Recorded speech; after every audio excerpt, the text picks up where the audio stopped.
confidentiality is super important when it comes to technology, when it comes to education, actually, and you're working with people. So you have to maintain the highest level of confidentiality in order to protect student information.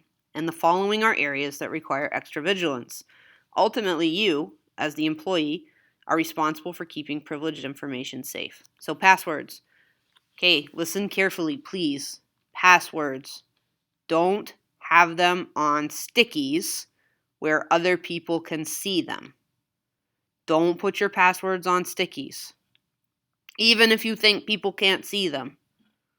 Just don't. And don't share them. Okay,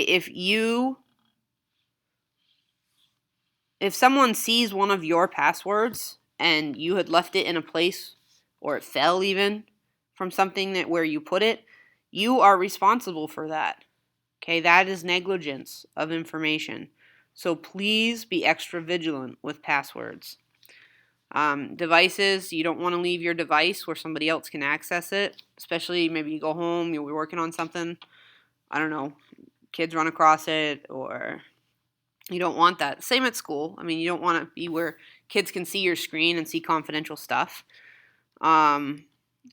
Personal student information is subject to disclosure as a result of a parent request under FERPA, so that would be a student record. Files, passwords, and accounts could be compromised. Supervision of students. So as we know, use of technology does require high supervision of students. I want to thank you guys for all the supervision that you have done of students up to this point.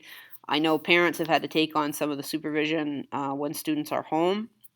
And I know that you're going to continue to be vigilant about that. I really do appreciate the level of supervision that you've provided our kids to really help them stay safe. So you can read through this section of supervision of students. One of the biggest things that we see is cyberbullying that's between students, and also just keeping an eye that students aren't wandering off where they're supposed to. We have had students before talking to somebody they don't know in New York or whatever. They don't think ahead that there could be a problem, and we want to obviously encourage them to be safe online. So thank you for continuing to supervise our students, and thank you for keeping them safe and for keeping their passwords and your passwords safe.